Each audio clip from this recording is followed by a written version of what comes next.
Shano. Jandre, what's happening, man? Yeah, lucky to see you, man.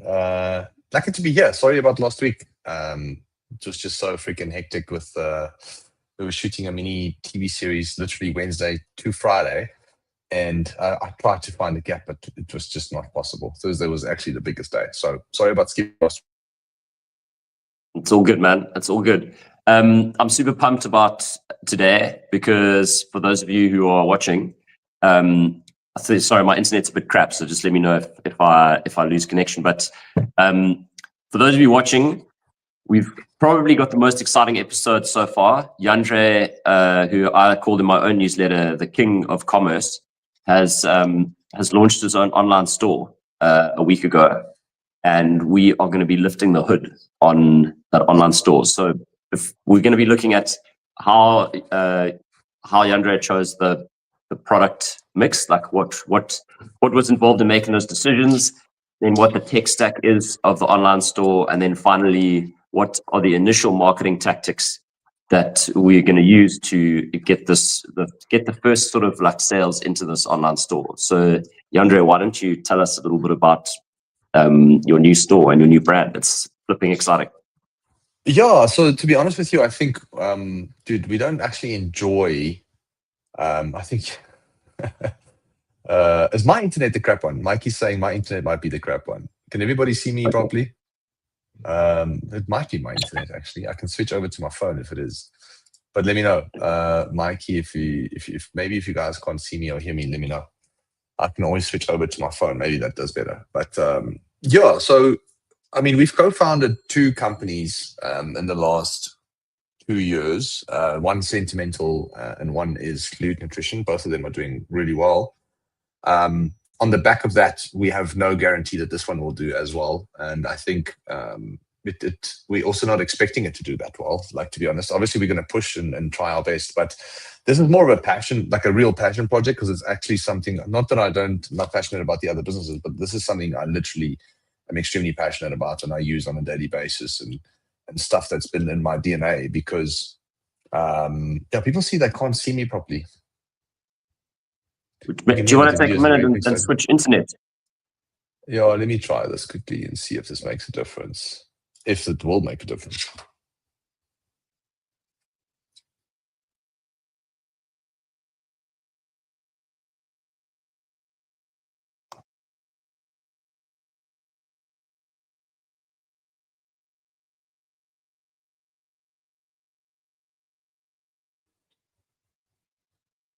There we go.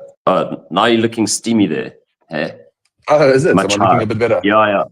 Okay, much cool. clearer now, yeah. Yeah, man, I hope my data doesn't run out. If I need to, then I'll just buy some more. This is going to be one of those episodes where we're proving to people that this is real time. But this is not AI generated. But anyway, I think from my side, let's dive into it. I think, like I said, we love this type of product. So it's called Supernatural. And you'll see there that it's just sachets of powders, different types. There's 4 products at the moment. So the brand is called Supernatural. And it's just like an idea of how it looks in a box. So the company name, Supernatural. We wrote it SUPRNATURL because the word supernatural itself you can't really trademark. And we wrote it obviously without the E in super and without the A in natural. So it's Supernatural without the E in super and A in natural. And so we got that trademarked, obviously. So that's the first thing we normally do when we start a business. For those watching and listening, it's just so important that you get that right. Like, a lot of people don't really consider that. And I've been in situations where only a few years down the line, you realize, oh shit, we registered a company, but we never did the trademark. So that is the first important thing, is to realize that those are 2 different things. Your trademark and your company registration, 2 different things. You can have registered the company and someone else can still trademark the name or have trademarked the name. So I think it's very crucial that you understand that.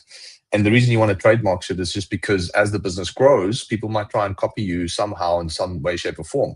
And obviously there's different types of trademarks. You get the trademark on the name, trademark on the design, trademark on your You get trademark on formulation, so that's more patents. But for this brand, we just went for a trademark on the name, and we went for the name Supernatural. And it's the reason we chose Supernatural is just because this is all natural stuff. It's really just focusing on more natural living. And there's a bunch of brands in the market, obviously, that does the same thing, one would think. But our unique selling point and our unique differentiator is, and this is the most important thing for any business, as you know, Jono, is that you need something that separates you from the rest. Because if you're going to be everybody else is selling, then you're just going to drive up your cost per acquisition, because there's not a clear actual difference between your product and the competitor's product, which means the person, the consumer, spends just as much time looking at your ads and website as someone else's. And when there's 5 people selling the exact same thing, you have a 20% chance of converting that customer, into a customer of yours. So when there's only one brand who's selling something that is unique, you have a higher probability of getting the sale, which means the actual cost of that purchase, whether it's on Facebook or Google, would usually be a little bit lower. And that is if you've obviously articulated the benefits and the unique selling points of the business as well. So the biggest mistakes we've seen is that people don't trademark their names, and then 3 years later, after spending hundreds of thousands of rands on marketing, they have to change the domain, or they have to change packaging or logo design or something like that. So the first thing we do is we trademark and register the company and make sure everything is in order. Then you really just focus on, okay, cool. If I'm going to launch a brand, what is going to make this really unique? So in this case, there's people who's going to say, Jandre, this is, for example, one of the products. It's called Instant Hydration. And we have 4 products. We've got Instant Hydration, Anti-Age, Mental Clarity, and Endurance. And a lot of people would look at the hydration specifically, and this is one of my favorite products I use on a daily basis. I've got it here in my bottle in front of me. Is that people say, Jandre, there's a lot of hydration products, because hydration has been entering the market. And Jono, as an athlete, like you probably have seen brands. I don't want to mention names, but there's a bunch of brands doing really well in the market. So the question is, how do you stand out? So the thing that we've looked at, the 2 things that makes us unique, is that we use something called Marnite. So where traditional brands use artificial magnesium or lab manufactured magnesium, that's actually more, a synthetic magnesium. Some brands claim that they have natural magnesium, but this magnesium called Marnite is literally untouched, unpolluted by human intervention. And it's one of the purest forms of magnesium that you will find in the country. It's also more bioavailable in the body because it's so natural. It's literally straight from Mother Nature.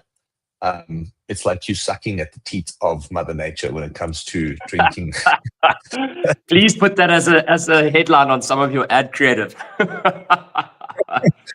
So that's so just the copyright and me going nuts. Sorry about that. But it's really just understanding that this magnesium that we use is just superior, and it's superior because evidence proves that, and there's case studies on it as well that we will share with the public as we build the brand. So that's the one thing. And then the other thing is that we use Kalahari salt. So we're the only brand that uses Marnite, number one. Nobody else uses it. It's exclusive to us, for now. And the other one is Kalahari salt, which is again from the Soutpansberg, which is also an ancient, very, I'd say, mineral-rich area in the country. So the idea would be to get as many natural minerals out of the ground that actually the human body needs. And that's kind of like what makes us different. It's not just another hydration product, but the 2 main ingredients nobody else has. If you look at a hydration brand, you'll see that they've got salt. Some might have Himalayan salt, some might have sea salt, and some might have traditional forms of magnesium. Most of them have synthetic magnesium, lab-created magnesium. And it's very rare to find something that's unpolluted, uncontaminated, and has got no microplastics in it. So that's the other thing. Like a lot of the stuff that has been extracted from the ground is filled with microplastics. So what we've done with Supernatural is that we've taken the idea of, cool, there's the hydration market is growing. Hydration is becoming a big thing in general, but also hydration solves a lot of pain points. So our main message is obviously hydration. But at the same time, hydration leads into beauty, because the first thing you need to understand is, if you want to get rid of those wrinkles, is that you need to be a hydrated human being. So hydration, that's why we mix, for example, Marnite and Kalahari salt with collagen into the product that we have, which is called anti-age. So it's not just collagen, but it's collagen with hydration minerals that can make sure that you actually taking care of your body, aka indirectly then taking care of your skin. And then we've got a bit more of a hardcore hydration product for athletes called Endurance. And the idea between these products is that hydration is the key, but under hydration, then you've got different pillars of categories that you can enter the market with. So I think we wanted to give ourselves the option to tap into various industries. So we tapping into the athlete industry with Endurance.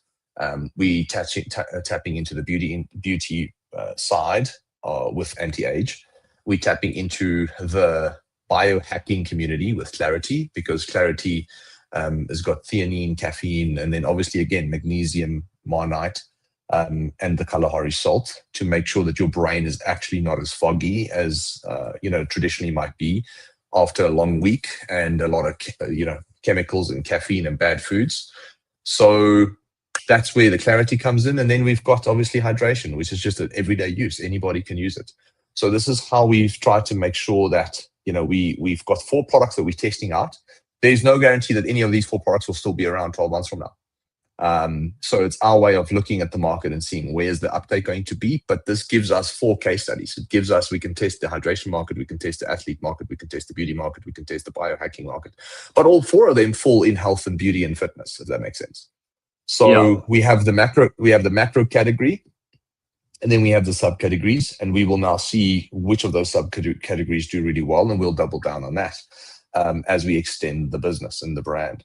And that's just our level of thinking behind it, for how we've come up with the name, how we've come up with the concept, and where we are now. Well, so that sounds super awesome, and it sounds very well thought out. And I think, anyone out there who's listening and has an idea for an online store might want to wind back a few ticks, because if I'm reminded of Good to Great, and those three circles that cross over, where you should do something that you are good at, that can make you money, and that you love doing. And a lot of people will hear this incredible business idea and tell their friends, geez, this guy, he just launched the supplement business and now he's killing it. And they're like, we should come up with a supplement business. But it's not just that. You've got experience. And I think a lot of people maybe don't know your background. So when it comes to choosing a product and choosing this business structure, you've got to have certain relationships to leverage off. And you've got to have, potentially experience in an industry, but also an interest in it. And a lot of people don't know that you used to be a professional rugby player, and that you actually, your first massive success was actually in the supplement business. So could you tell us the highlights package of getting from there to now back into the supplement game? Just to explain how you ended up choosing the products. Yeah, the long and short is really simple, man. I've been in love with fitness since I was 16 years old, and it started with my coach telling me that I can't play professional rugby because I'm too small. And I was like, well, who are you to tell me what I can do and cannot do? So I started personal training as a client. I was a client who hired a personal trainer to teach me how to train properly and eat properly so that I can pick up mass to play rugby. And I just fell in love with fitness in general. So, my dad was investing probably $400, $500, $600, $700 in 2005 into health magazines. And he got so upset with me. He's like, bro, you're costing me a fortune every month at the age of 16, 17, 18. And my mom said, well, rather that than cigarettes and alcohol. And I think that's where I became just obsessed with health and fitness. And obviously that led to me playing a professional rugby. But after professional rugby, I just still had this passion for fitness. And that's how I started my first online website, which was called Fitness 101. And the fitness industry has always been in my blood. That Fitness 101 website where I sold meal plans, training plans. I was a personal trainer during that time as well. Was bought out by a company called Chrome Supplements and Accessories. Now that founder, Rodney, he helped me learn more about business and retail and understanding direct-to-consumer behavior. So we had a retail division, a wholesale division, an online division, importing division, exporting division. So it was like I just learned all about those things in the direct-to-consumer space, which is the main pillars of direct-to-consumer. And that combined with the marketing knowledge I've learned, because I mean, that's Fitness 101 was built on the back of Facebook ads.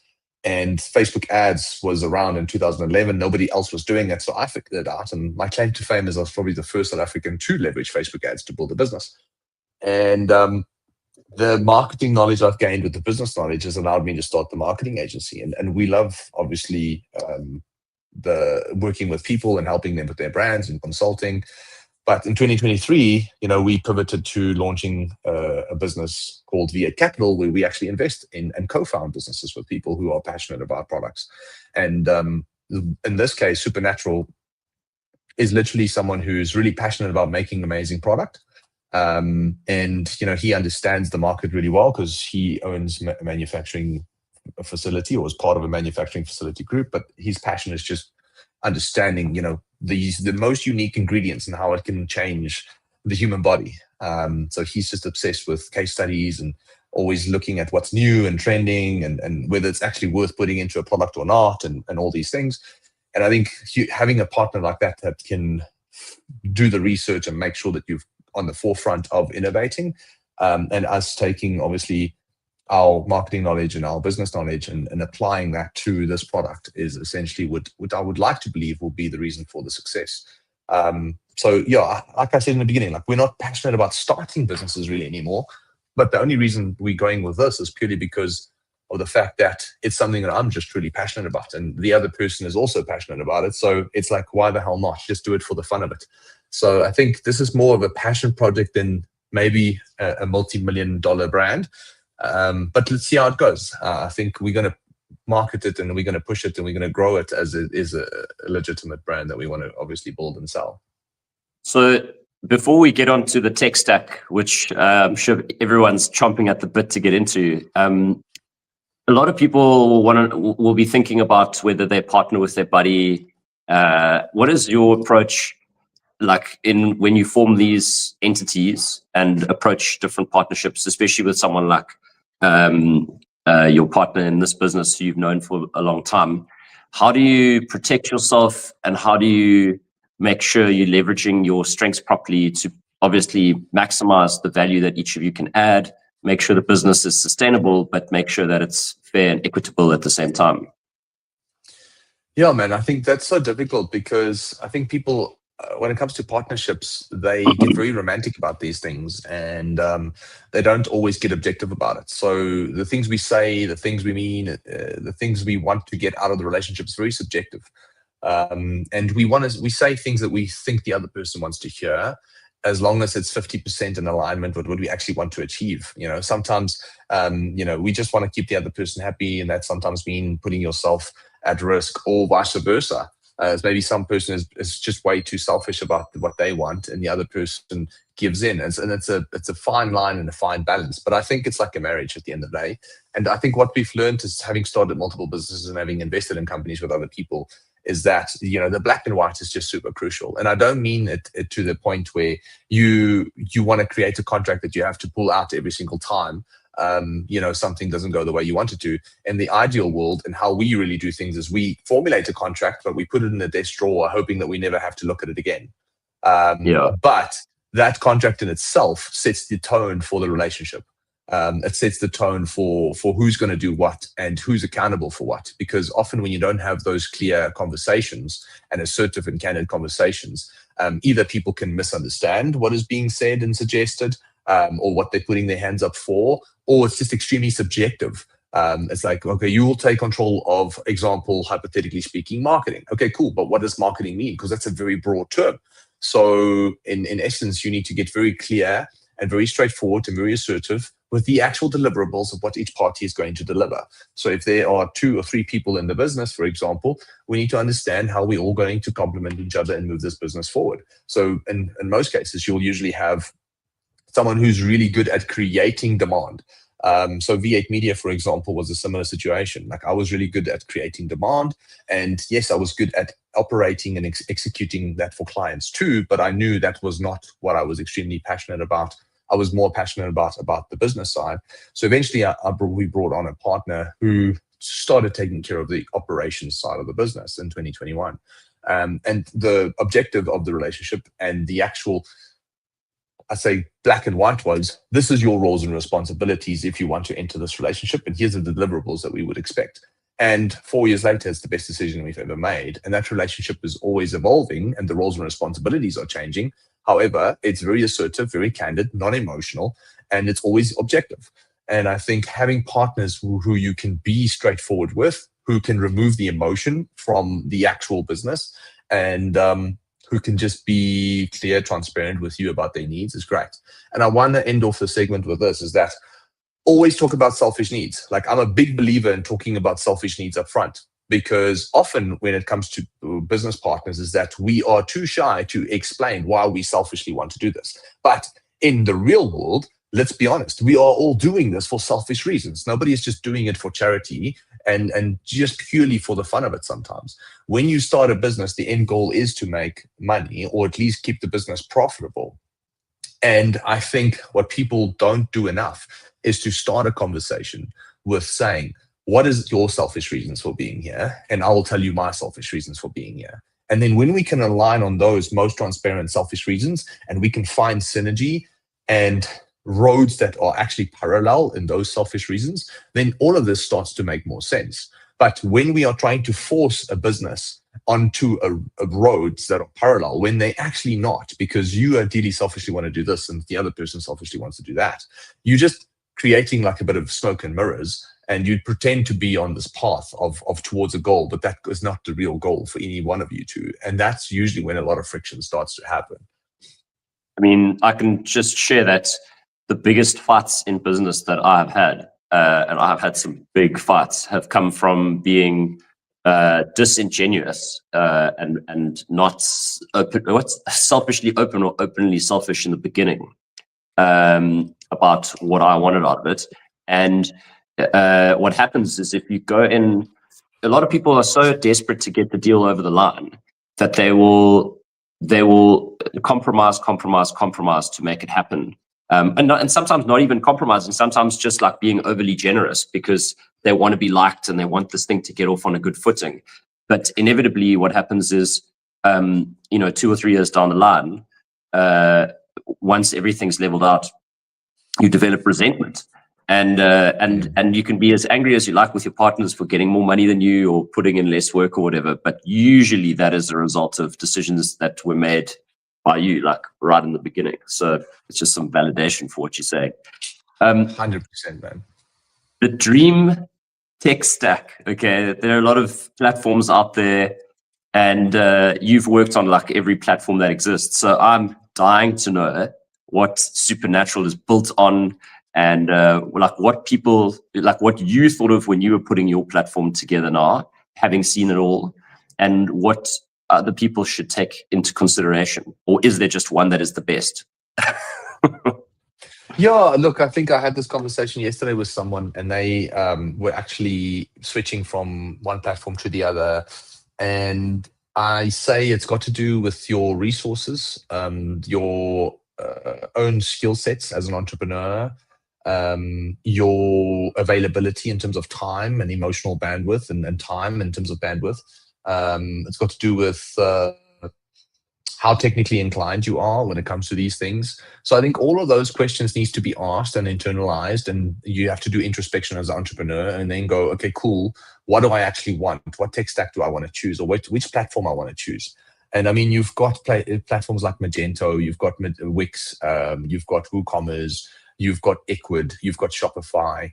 And a lot of people have successful businesses on Magento, multi-million rand, billion rand businesses using Magento, and they will tell you it's the best thing since sliced bread because it allows for extreme agility and extreme customization. Then some people will tell you WooCommerce is great because it plugs in with their existing website and front end, and it's just an amazing tool to use. And some people will say Shopify is the best and it's free. Yeah, exactly, it's free. So There's obviously then Wix and Ecwid who's up their game quite tremendously. And then you get, Shopify, who's just always been the steady, consistent kind of like business that's just been kept growing no matter what happens in the economy, no matter what happens in the market. They've just been so clear about what they want to do.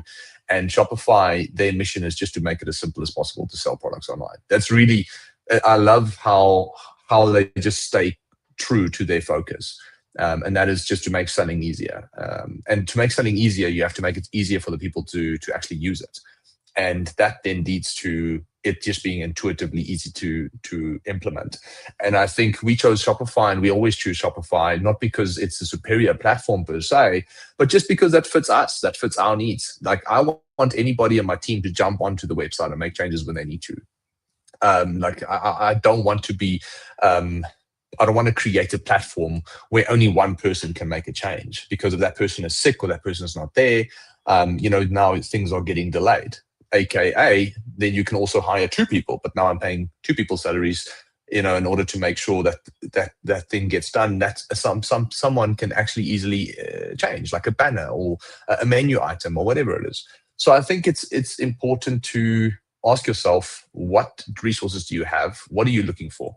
And the 2 platforms that stand out is usually WooCommerce and Shopify. And I compare that to iOS and Android. Are you an Android fan or an iOS fan? iOS, if you're an iOS iPhone fan, then you most likely enjoy simplicity. You don't want to think too much about what you need to download and how it works. You just want something that plugs and play. You want something that connects easily, whatever it is. And I think Android users are more logical. They're a little bit more wants to customize things to their specific needs. They have needs that are not easily met by platforms that have, a very simple mandate of keeping things simple and straightforward. And they want to customize this. They want to change the background. They want to change the colors. They want to change the font. And I think that's kind of like how WooCommerce and Shopify is seen in my eyes, is that Shopify is the platform you go to just to plug and play, that anybody in your team can use, and that is by default just ready to start selling product.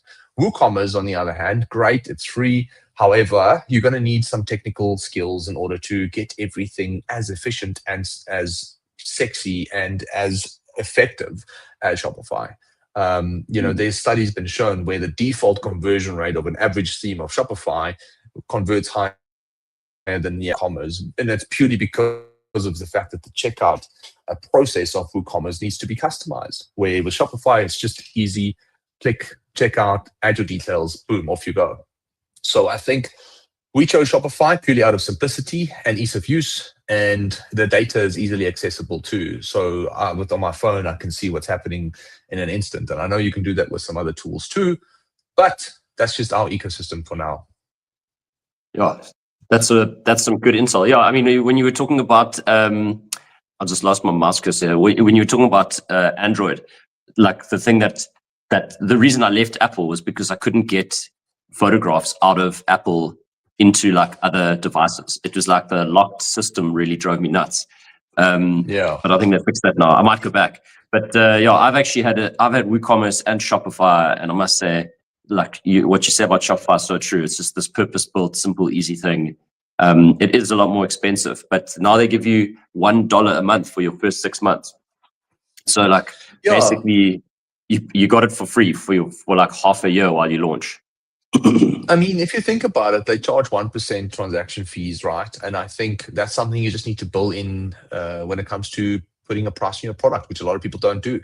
And this is maybe something that we can also talk about, is that, and we'll get to this probably in later in the conversation, but it's just understanding that you have to price your products according to what you ideally want to get out of it at the end of the day, after you've paid everything you needed to pay. So if you know Shopify is going to take 1%, then make sure that you add that 1% into the pricing if you can. I think a lot of people don't think that way. Same with VAT, 15%, same with tax if you make profit, same with shipping fees. And then we can break all of these different fees down percentage-wise, because I've got all the data that I think people will enjoy. But that has to be accounted for when you start to work on pricing. And people just go, I'll charge double. And that's a 50% GP with 100% markup. And then it becomes, okay, cool. Well, I didn't factor in that Shopify. And that is when Shopify becomes expensive. So expensive is relative, right?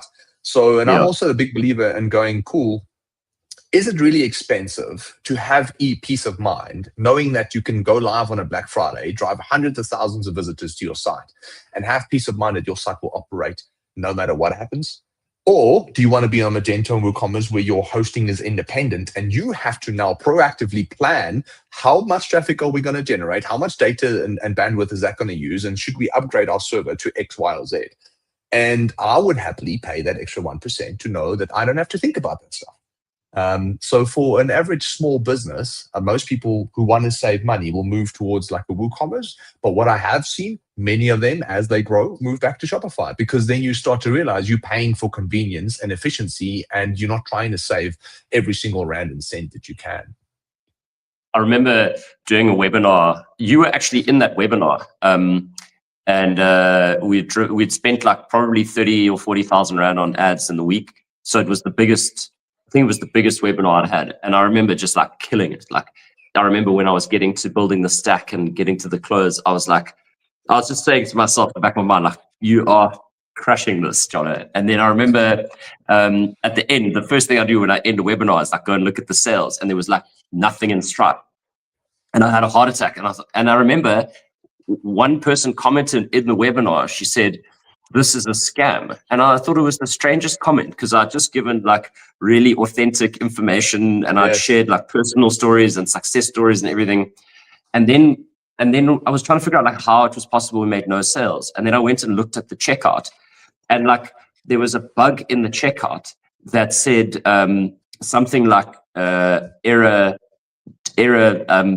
failure or card failure, but it looked like it was a warning. Oh, it said warning, like cancel or something. And so basically it looked like something on the site was telling people like, do not put your card in here. And that was a WooCommerce setup, and that would like never have happened on Shopify. Yeah, so I think it's really just ease of use. And again, like, it's not saying that WooCommerce is bad, because it's not. It's a great platform and a lot of people swear by it. But those people usually have the skills and the resources in order to ensure they get the maximum result out of it, the maximum effect out of it.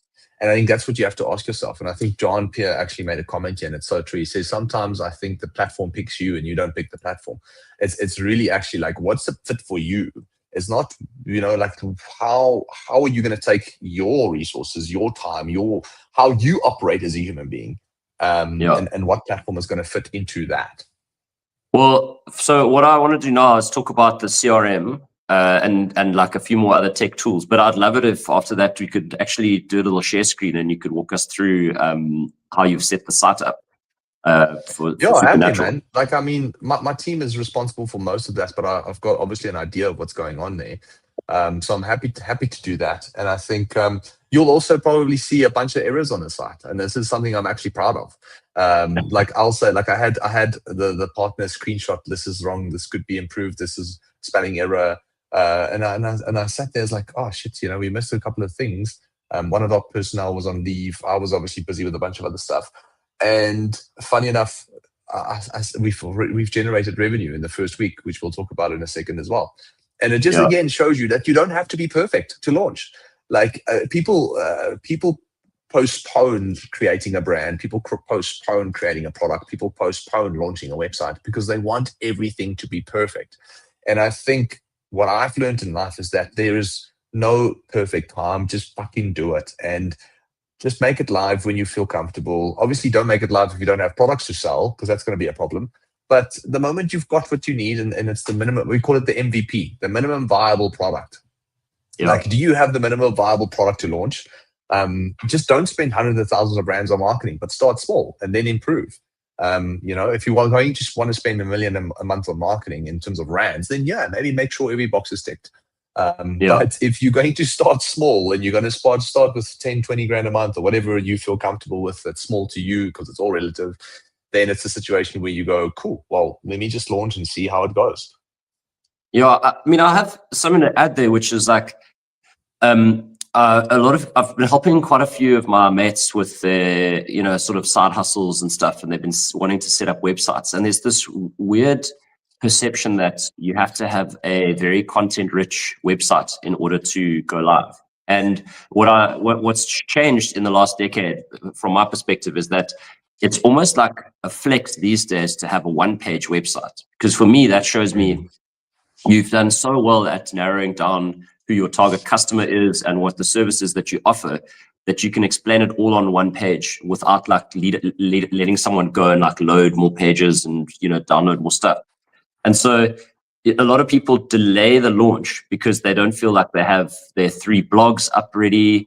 They don't have like the about story written. And like, to be honest, your website, okay, apart from listing the actual product, your website literally just needs to explain why it's of value to the customer. And you can do that in one 100%. Screen above the fold.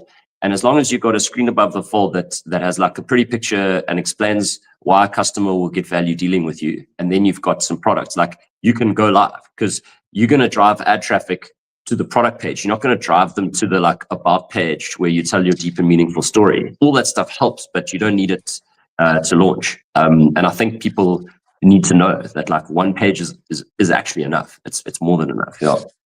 Yeah, 100%, man. I think from our side, I think it's exactly the same thing. I 100% agree. And talking about the CRM while we're on this topic for now, I think getting ready, all you need, I think, like part of that minimum viable product and clear message, as you just mentioned, is you just need a system that can continue talking to people and nurture those people. And I think from a CRM point of view, the thing that we focus on is, or a tool that we focus on is called OmniSend.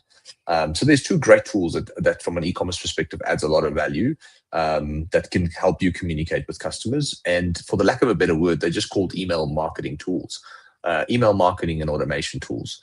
That is what we mean with the CRM, because the CRM just stands for Customer Relationship Management System. And in essence, if you think about how you go about managing those relationships with people, it's through SMS and email. So then it becomes, what email and SMS tool or platforms are you going to use? And then in the e-commerce space, there's really 2 really good ones, and that is Klaviyo and OmniSend. So Klaviyo is, again, it's like the WooCommerce and the Shopify's of the world. If you think about it, like Klaviyo is great, but it can be a bit clunky sometimes. It can obviously get a bit too sophisticated for people to use. And we feel like OmniSend, again, it's just super intuitive, super easy, a great platform, plugs in, never have issues. The support team is amazing. Like if we have an issue, we email them and they mail us back within literally a few hours, if not 12 hours or a traditional 24-hour period, outside of weekends, obviously. So I think for us, the CRM tool, the email marketing automation system that forms part of that is OmniSend. We plug that into the store, Shopify, integrates quite quickly, easily. And essentially that allows you then to capture emails and contact numbers of people who's interested in the product. And the nice thing about these tools is now you can start to set up automations to communicate and articulate more information about the product once they've expressed interest. So one thing we're big on is welcome sequences. And I think from my side, like, I'm actually cautious of sharing this with people because the site is not 100% ready. There's still some stuff. When you said, let's do it, I'm like, cool. Now I'm sitting going like, maybe I shouldn't have, because I know people are going to nitpick obviously a bunch of issues, but at the same time, that's also okay. It also just shows you my belief is what I preach. And my belief is, even if you're not 100% ready, just fucking launch and see what the market says. So if someone is going to sign up for a welcome series, I hope they get the emails that they're supposed to get. If someone abandons their cart, I hope they get the emails and the SMSs or whatever they're supposed to get. And if they don't, then give me the feedback so we can go and improve that as quickly as possible. But yeah, I think email and SMS tools, OmniSend or Klaviyo, you can't go wrong. That is that's the first thing you need to include. And then the mission becomes, how do you get more people into that system? So are you going to share your screen? I don't know if I'm not getting a clear message there. I'm happy. No. I'm happy to share my screen. It's not so we had a comment there. She said, someone said, what theme? Hey, I saw the comment just now. Here we go. Any specific Shopify theme? So maybe you can talk through the theme when you're sharing. Yeah. So the thing is, for Shopify, I don't know what my team uses now recently, but there's two themes I think we've been using for the last few years, and I'm pretty sure this is one of them.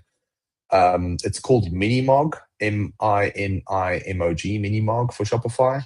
The other one is called Ella, ELLA. So those two themes are just really, really amazing to use because they've got most of the bells and whistles for you. And then when it comes to WooCommerce, I think the last time I checked Porto, the e-commerce theme Porto, Porto, is a great theme to use as well from a conversion rate perspective. So that is the information I can give now. Yeah, like I to be honest, like I don't know what my team has used on this one. So we can say great themes. There we go. So hopefully people find that valuable. And then obviously you just install some plugins and some other stuff that you can probably look into. So getting to the screen sharing, or do you want me to share my screen? No. I was going to say maybe while you're doing the screen sharing, you could talk about the plugins as well. But what's interesting for me is the way you set up the UX. Like what are the important things when you have a page? Obviously, you got like the main banner. Like what do you think is and isn't important? Like when people are setting up their store, people sweating about the wrong things. Layout's obviously important. Yeah, I think you just need to make sure that, and today it happens kind of like by default to some extent. But I think more people just need to really ask themselves, can I use this on mobile? And what I mean by that is that, people, 90% of your visitors are going to be on mobile. If you're going to advertise on Facebook or Instagram or Google Ads, then there is probably a 99% chance that most of your traffic, and I'm saying 70% or more, is going to be on a mobile device. So the big mistake I've seen that people make, and maybe we actually make this mistake too, we'll see in a second, but the mistake people make is that they create images and designs specifically for desktop.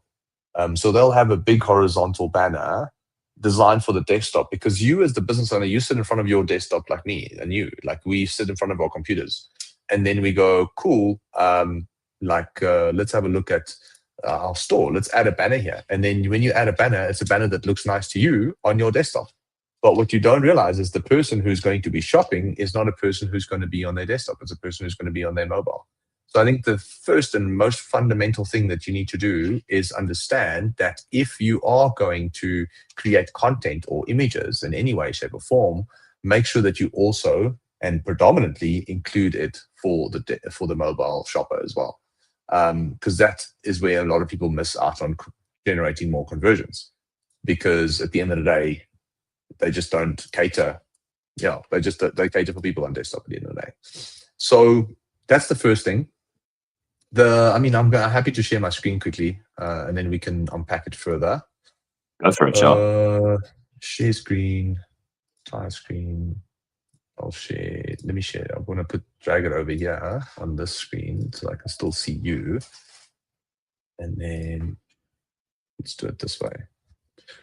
So, people will see that, there might be issues on the site and there might be a few things that people will be able to nitpick, which is great. So give me some feedback if you guys can. But we obviously have a Black Friday sale running. So we launched this business from a marketing point of view, Wednesday last week. And we have generated, I think, 4 or 5 grand worth of sales within that time frame. So, we can run into the ads and how much we're spending and stuff like that in a second. But we started with a Black Friday sale. My thinking behind this is just that it's going to give people a higher probability of, want to buy something that's on sale. And when you tie it in with Black Friday, essentially the sale makes sense. And right now we're not in it for making profit. We just want people to try the product and give us feedback. So people need to understand that there's different phases of launching a business, and everybody wants to launch a business and make profit from day one. And that is the worst mentality that you can have, because the odds of that happening is basically 0. So if you launch a business and you want to make everything profitable from day one or in the first 30 days, then you're going to start changing your lens and how you think about the decisions. And those decisions are going to align more with short-term gains as opposed to long-term solutions. So you can't launch a business and think that you're going to make profit in the first 30, maybe even 90 days, if not 180 days. So especially an online store where the cost of advertising is expensive, etc.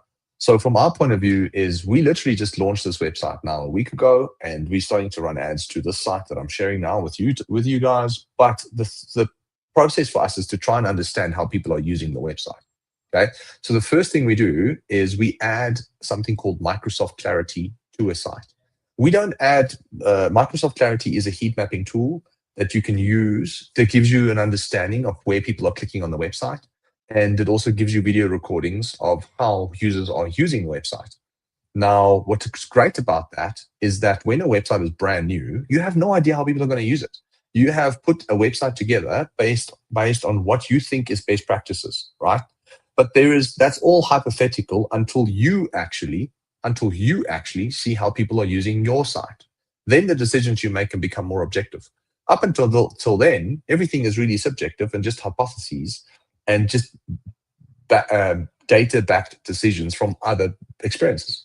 So the reason you install a heat mapping tool on day one is so that you can essentially ensure that you start collecting objective data from day one, so that you can really then position the website in a way that the customers that you're targeting is actually going to be using the website.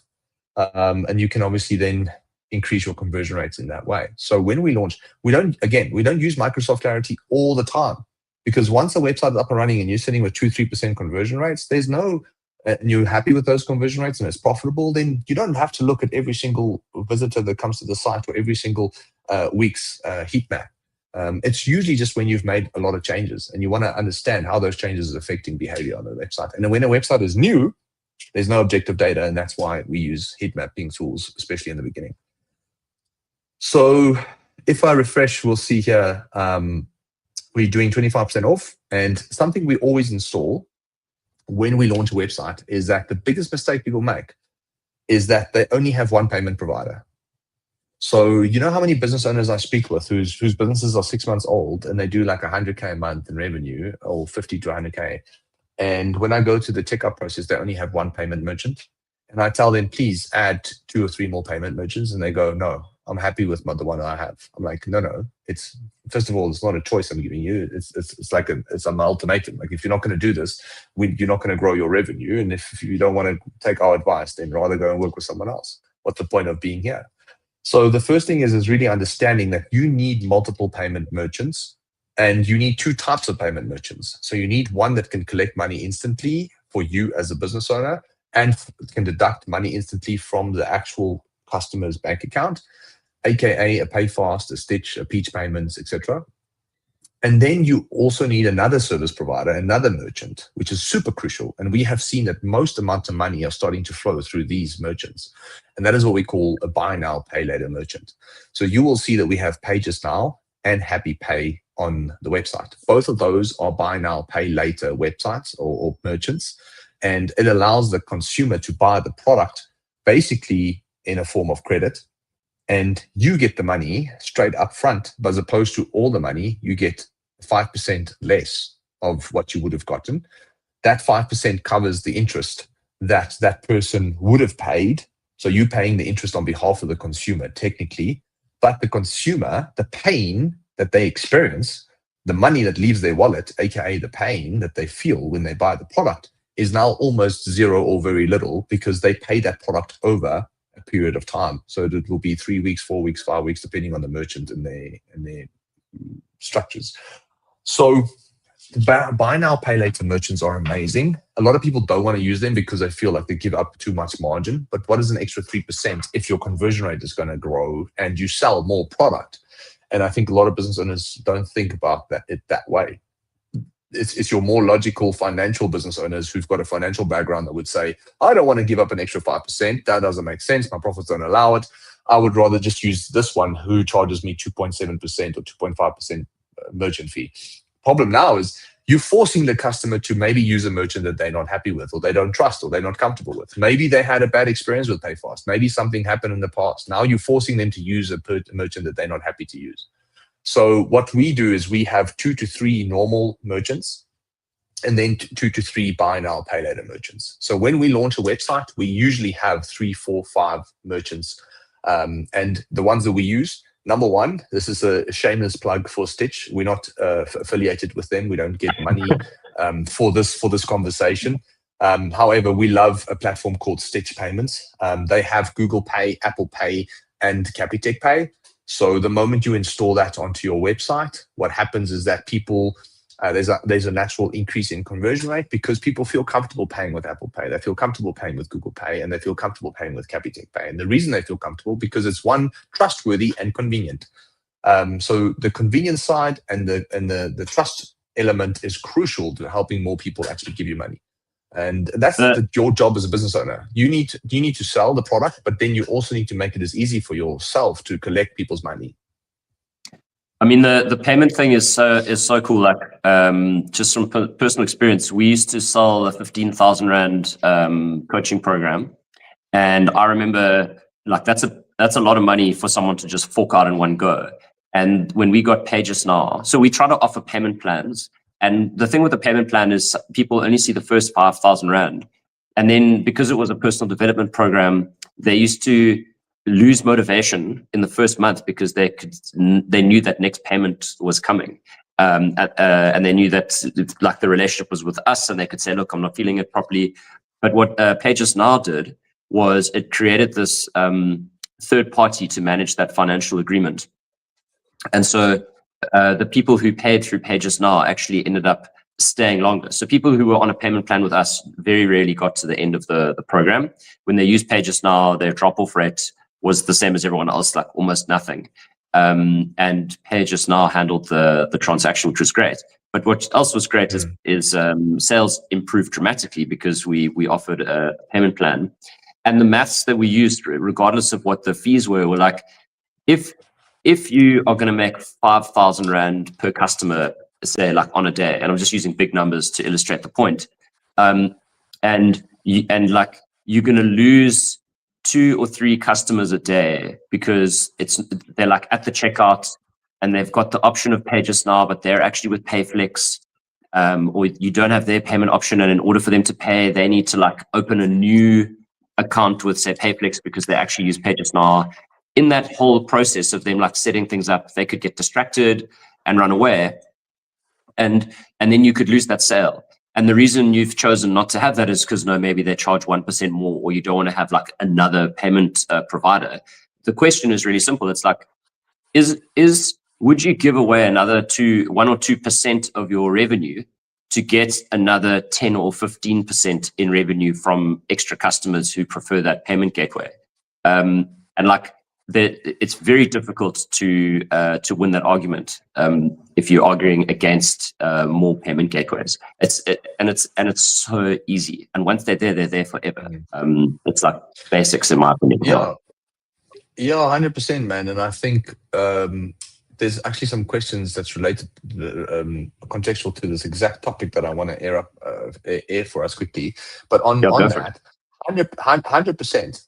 I think people are short-sighted. And what you also need to remember when you launch a business or when you have a business, it's not about acquiring a customer at a profitable rate. So if you sacrifice 3 or 4% margin, then you need to understand that person has, hopefully if they have a good experience, hopefully if they enjoy the product, hopefully if it's a good product that you put obviously enough due diligence into, then they hopefully, most likely, going to come back next month and use that product again. So your profit might not be as much on the first sale, but you've got more customers trying the product, and hopefully a good percentage of them comes back. And that second sale will be the most profitable sale, or will be a lot more profitable, because of the fact that 2 sales probably wouldn't have happened if you didn't give them that option in the first place. So now you've made 2 sales, and as opposed to 0, and all you had to do was give a little extra percentage, and that starts to offset itself the more people start to buy and the more they come back to buy. So there was someone who said, I noticed quite a few online stores drop Pages Now and Payflex.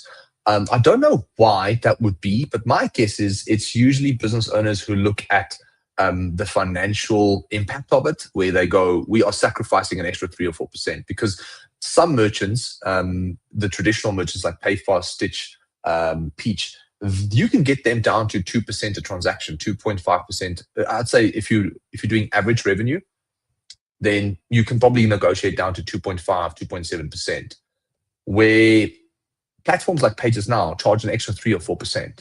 So they start at like 5.5%, and for brand new businesses, it's probably closer to the 6% range.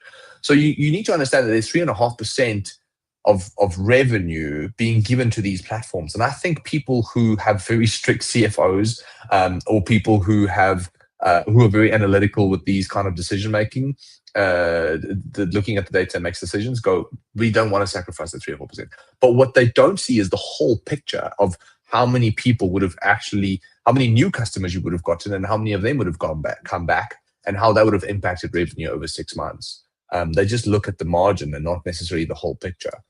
And then DigiPlug says, your opinion on using Payflex? So Payflex is also fine.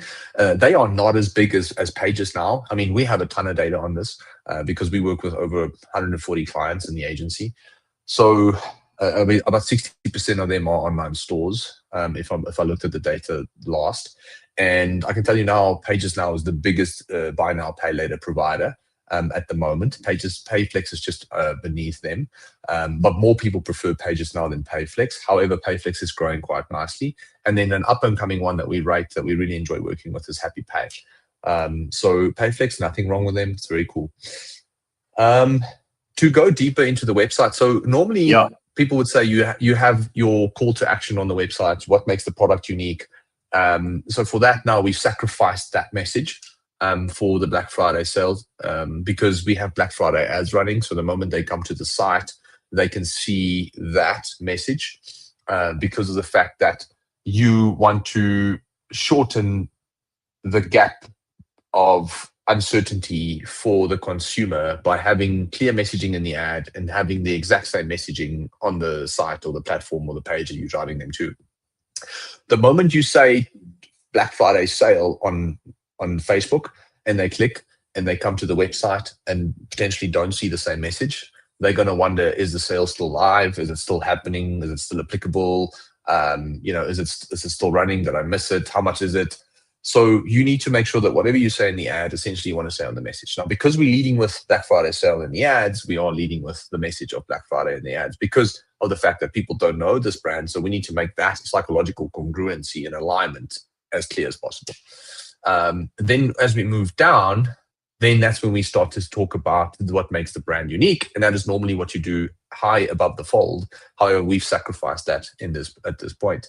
So these ancient untouched minerals boost hydration 40% faster, proven in studies. So what we've done there is we've said ancient is a nice word that we've used, meaning that, this is from almost like your mystic kind of sides of the country. It's almost like when you say ancient, people know it's old and trusted and almost something that it's not a word that you often see in natural in health products either.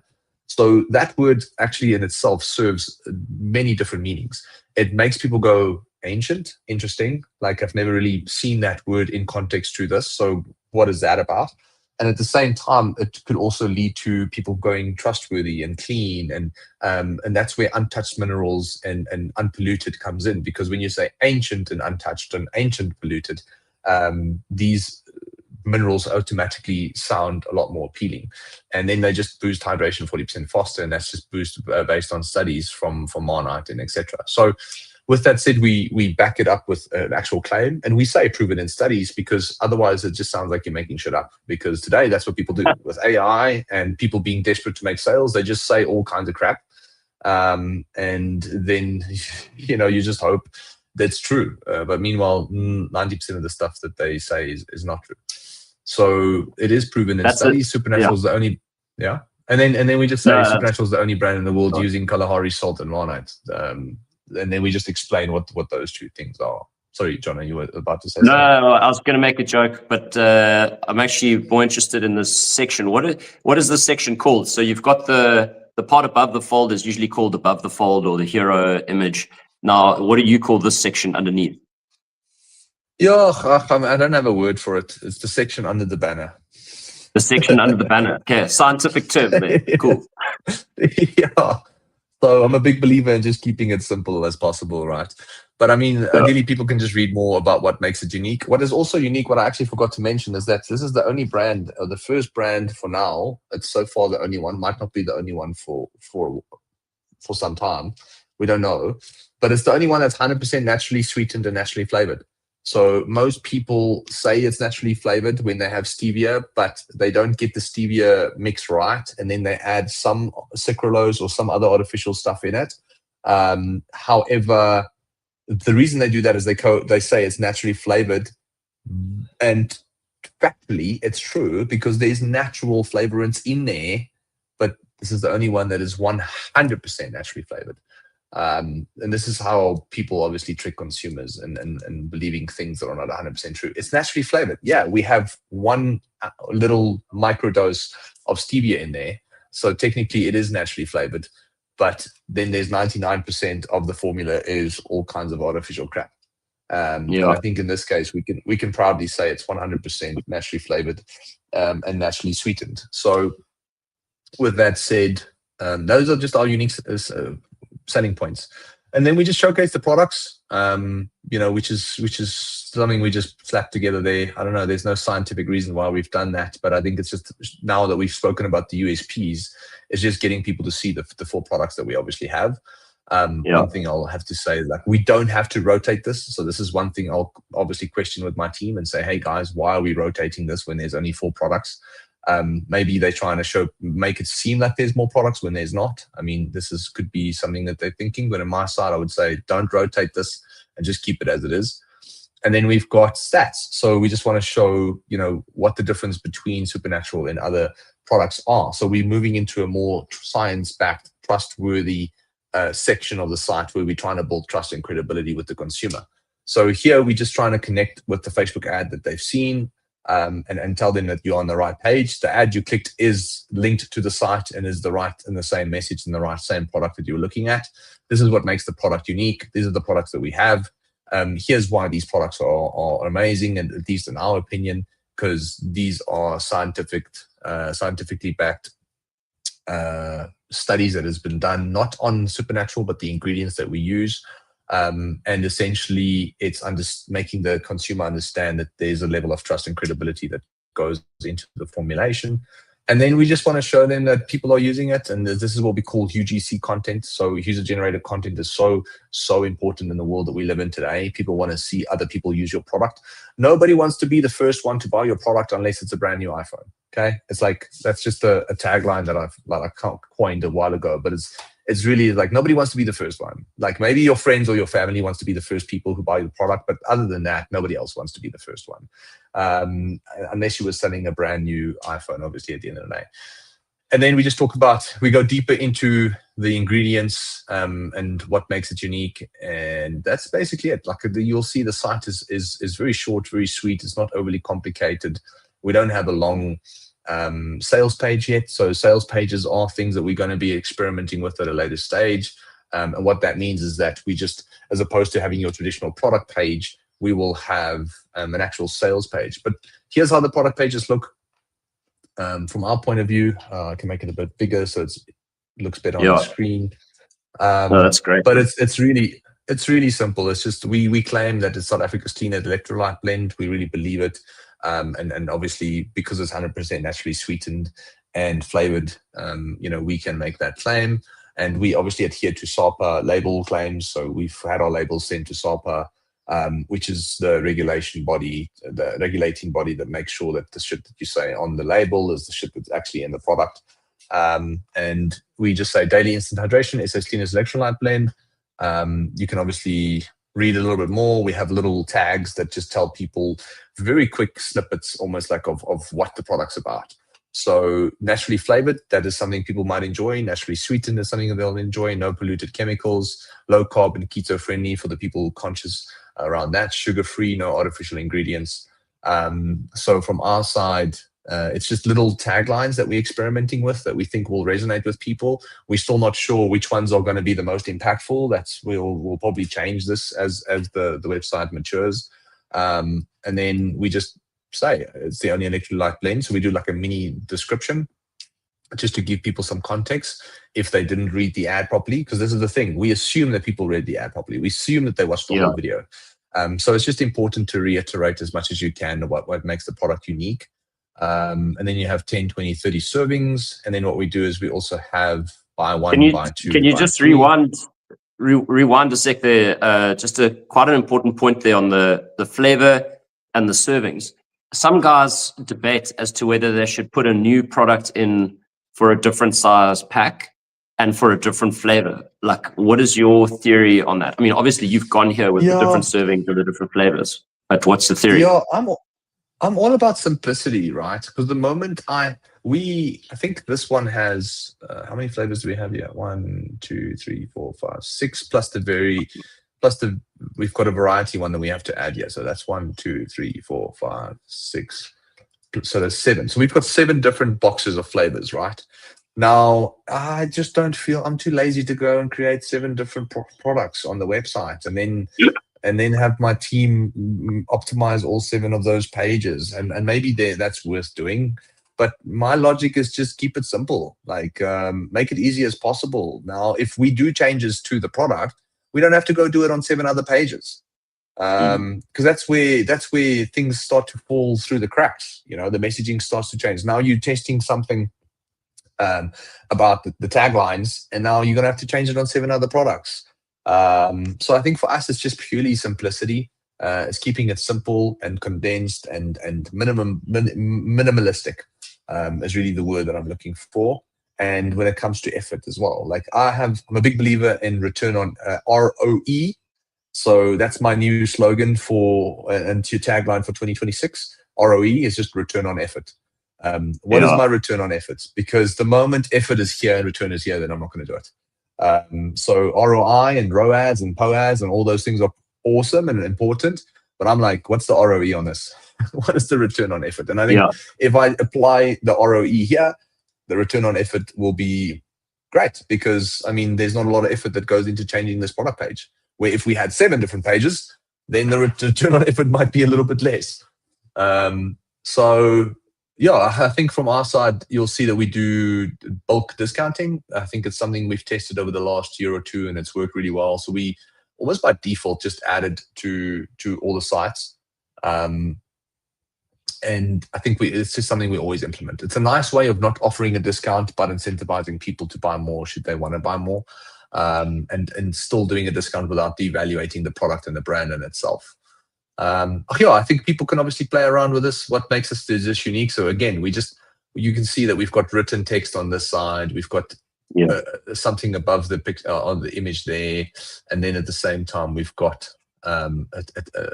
what makes us unique again.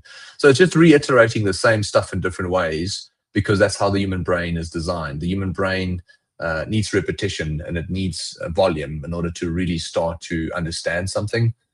So our goal is just to be as repetitive as we can be, and as clear as we can be, and as assertive as we can be, as often as we can be.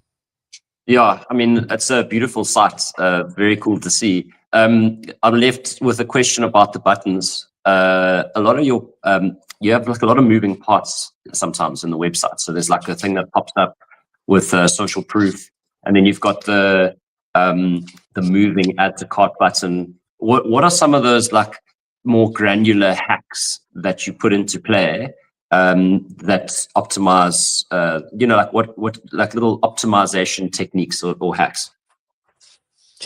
Yeah, I think the first thing is we've tested all kinds of colors when it comes to add to cart colors, and not all brands are going to enjoy this. And some people have told us straight that they don't want to do it.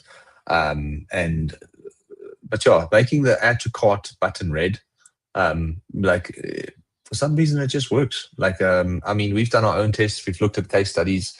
A lot of people will say, well, it's not on my CI. It looks bad. It's just not, doesn't fit. It looks like a sore pimple. And we're like, but that's the point. Like, you want it to look like a sore pimple because that's where people's eyes need to gravitate to. So that's the first thing, is like we try and make the add to cart button as clear as possible. Now, not every single site. Some sites it's necessary. Some sites it's not.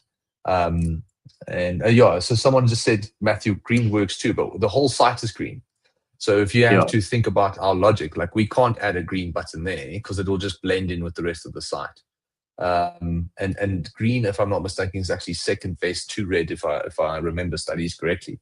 But anyway, I think that depends on what fits best on your website, right? Like if your whole website's red, then yes, make it green. So that's the first thing. The other thing is really just having a clear and enough information on what makes the product unique. Like I just explained, it's like people have 3 to 4 seconds. You've got 3 to 4 seconds to get people to understand what the hell it is that they're buying and why they should buy it. So it's like, what is it and why should I pay attention to it? So when you say it's hydration, so people can see it's hydration, and we speak about we use the word hydration and electrolytes because some people respond to hydration, some people respond to electrolytes. So your more mature athletes will more focus, your more educated human being around the health topics will probably be focusing on the word electrolytes. And then the more traditional layman's person will be, oh, I know hydration is important and I'm not drinking enough water, so this is for me. So that's how we strategically use both of those words to say the same thing. But it's understanding that you're speaking to different types of avatars. And I think that's something people need to think about, is like, who are you speaking to when it comes to writing the copy on your website? Other thing is the product descriptions. The people underestimate how powerful product descriptions are. And the way I explain this is that if you go into a retail store, and if you're blessed enough to have a retail store, then you understand that you can tell the sales representative to walk up to every customer and ask them if you can help them with something. The moment they say, yes, you can, I'm looking for a pair of jeans, you now automatically, as a sales representative, have the opportunity to educate them about the jeans that they're looking at. So they'll say, these jeans are 2,000 Rand. It is a bit more expensive, but this material is so much better, lasts so much longer. You can wash it for 1,000 times. The color doesn't fade. And the moment the consumer hears that, they go, oh, this 2,000 Rand makes sense. Now, a product description serves almost that feature, but just not, but just on a digital scale, on a digital level. So if you have a digital website, an e-commerce platform or online store, you need to understand that you don't have the luxury to walk up to every single customer, to chat to every single customer and explain to them what makes the product unique. So you need to position the description or write the description in the shortest possible way that people understand what makes it unique, so they can justify the price of the product in their minds. And an important thing you need to ask yourself, like, is the value of the product matching the price that you've set?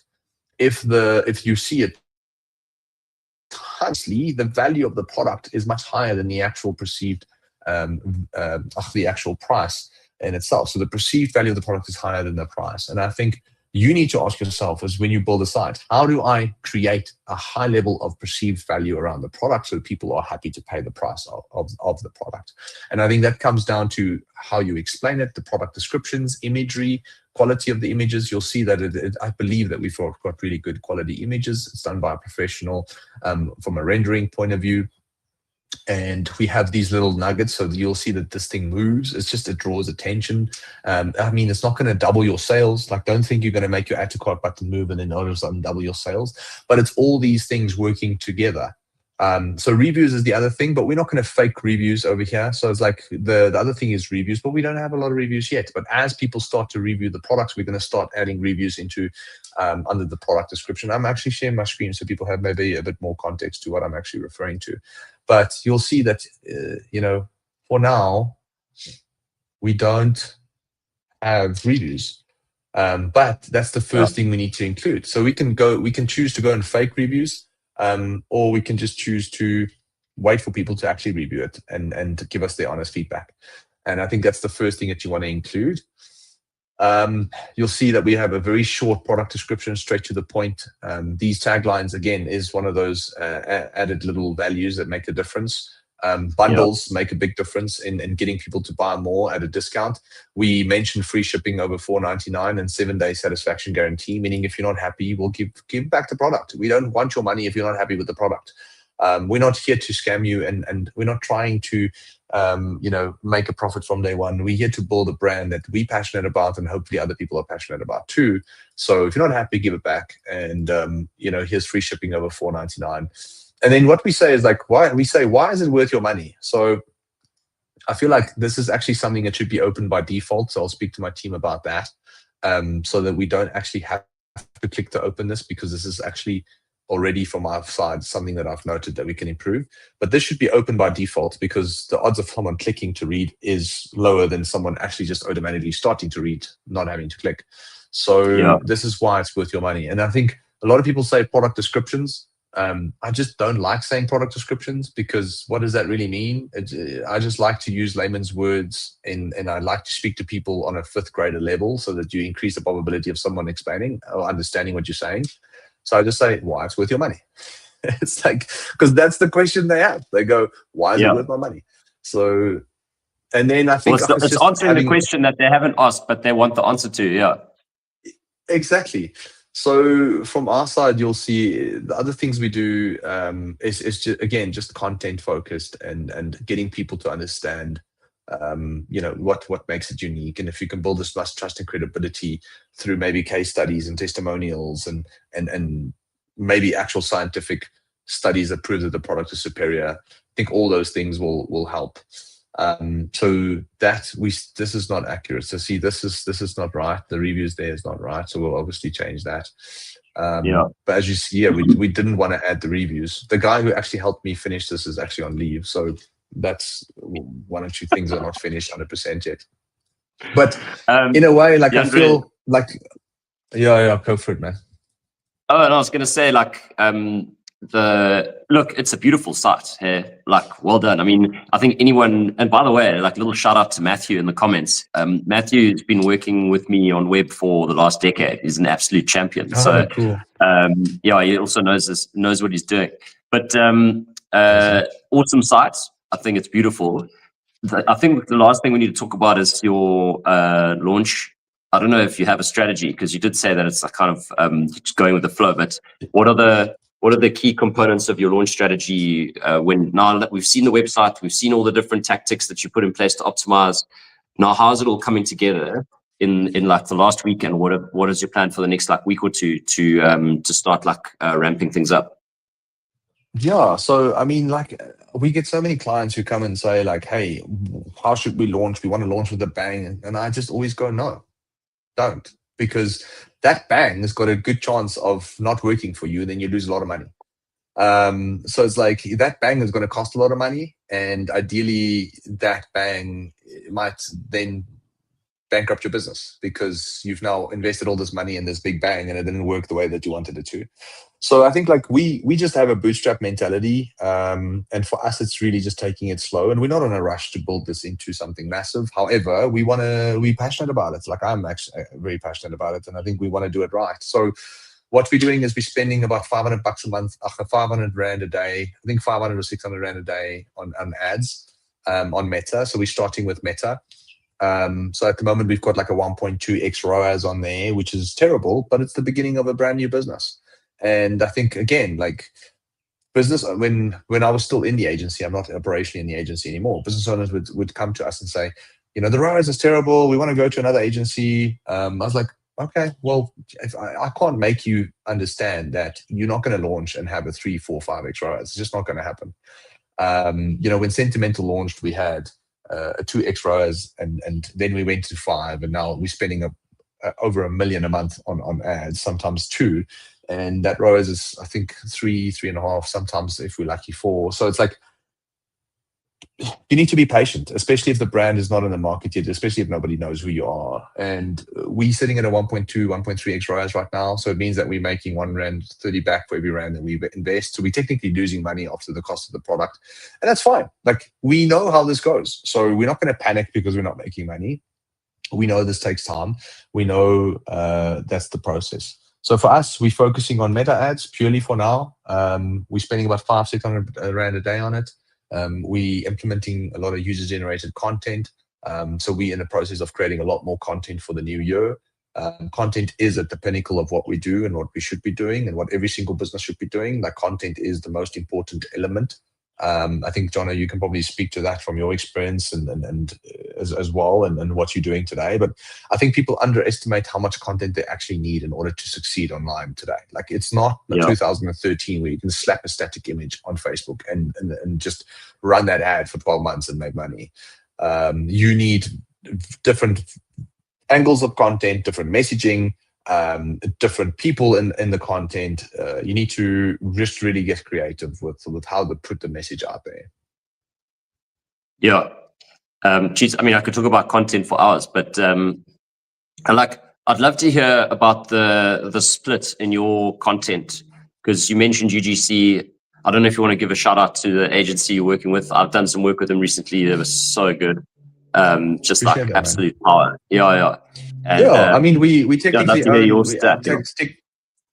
so we technically own a percentage of the business. So obviously you've worked with Sal and Lucian and them, and they've got a great business called Full House, which is a division of Ace Labs, and we recently bought into Full House with the idea to help them grow that division further. And they're just good human beings, great people that you want to work with, and they understand the short form game. And I think that's where we put our money. So for clients who work with us, we use them, we recommend them, and at the same time we own a portion of their business, because as V8 scaled, we do our own content, but we had to decide: do we get better at managing the paid media? Do we get better at creating the content so that we can run paid ads?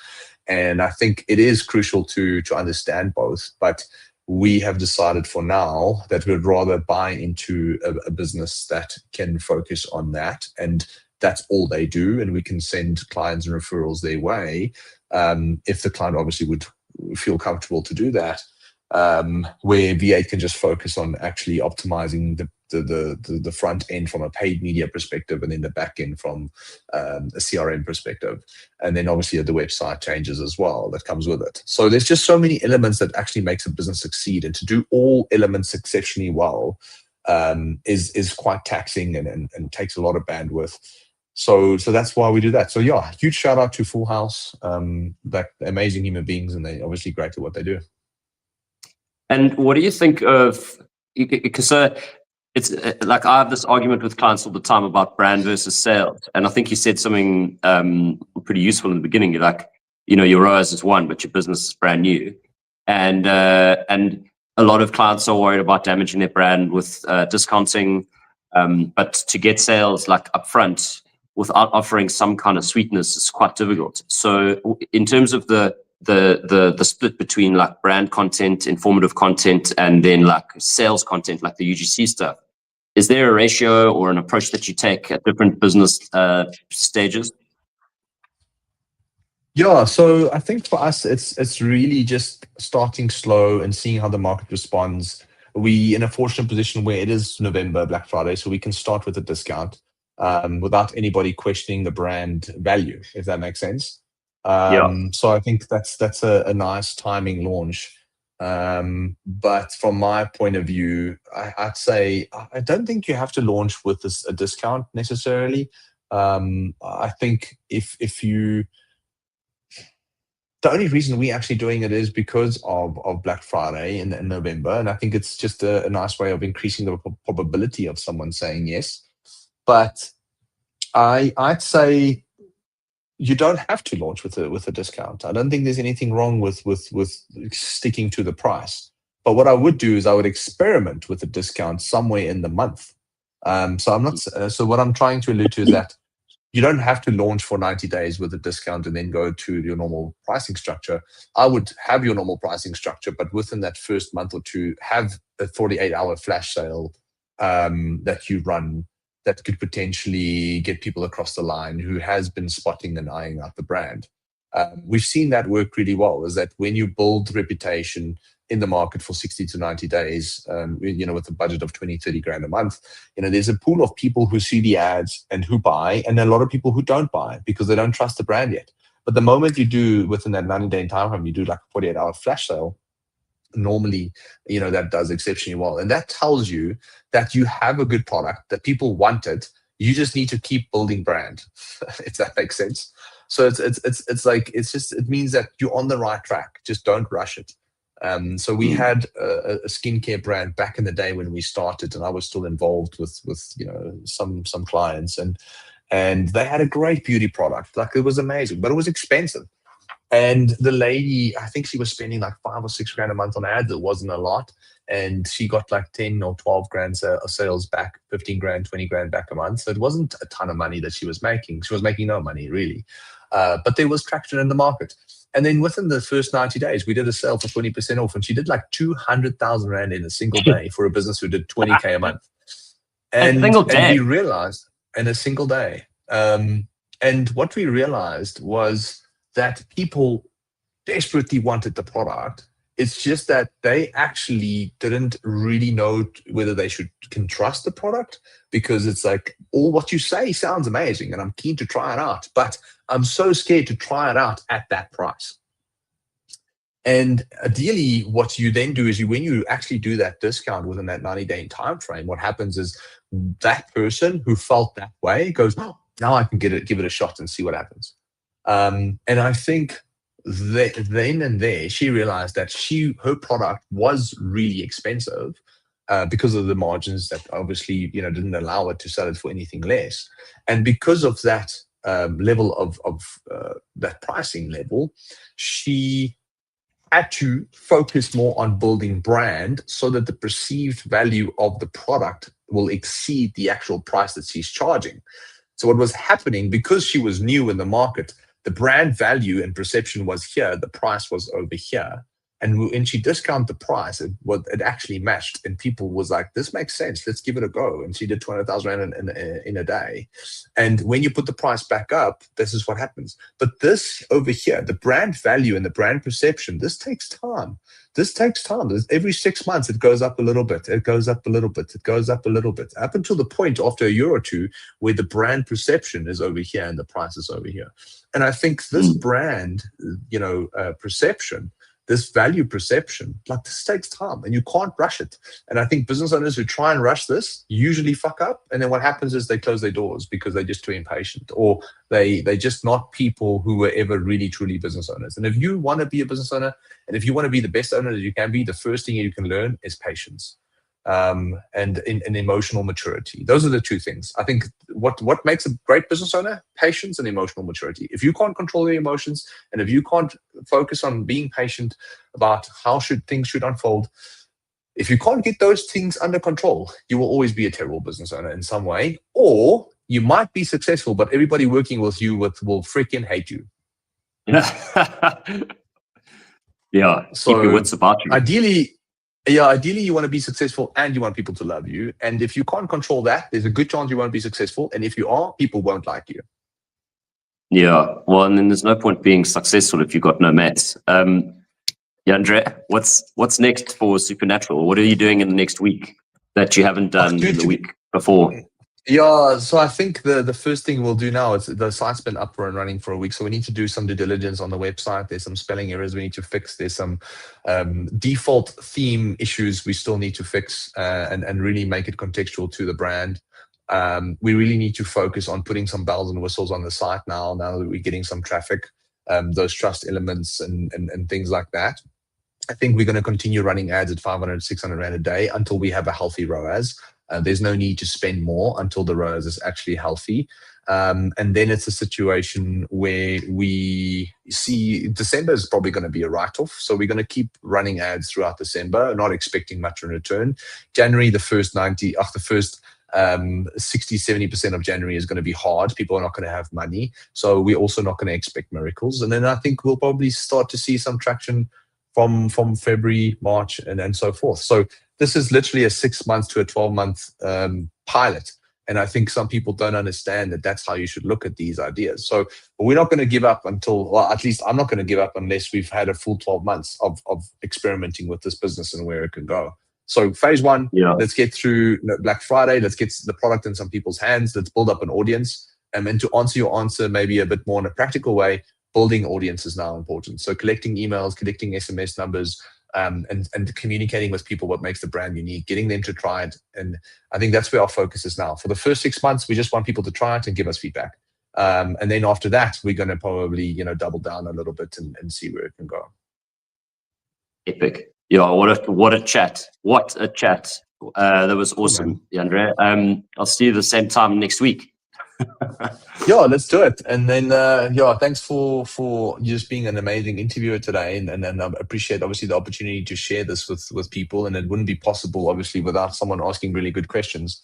Otherwise sure. it's just me trying to randomly make bullet points and share it with the world. So I think thanks for putting this together, and I think hopefully there's some value in people watching and listening. And if they've got any questions, they can obviously drop it in the comments. And just stay tuned. Tune in every Thursday at 10. We're trying to go live as regularly as possible. I think in the new year we will probably have a much more consistent schedule. But for now, I think we've done quite a good job, and looking forward to seeing you again next week. Same. Right back at you. Yeah, thanks to everyone for watching, and have a lekker weekend, man. Bye. Much love.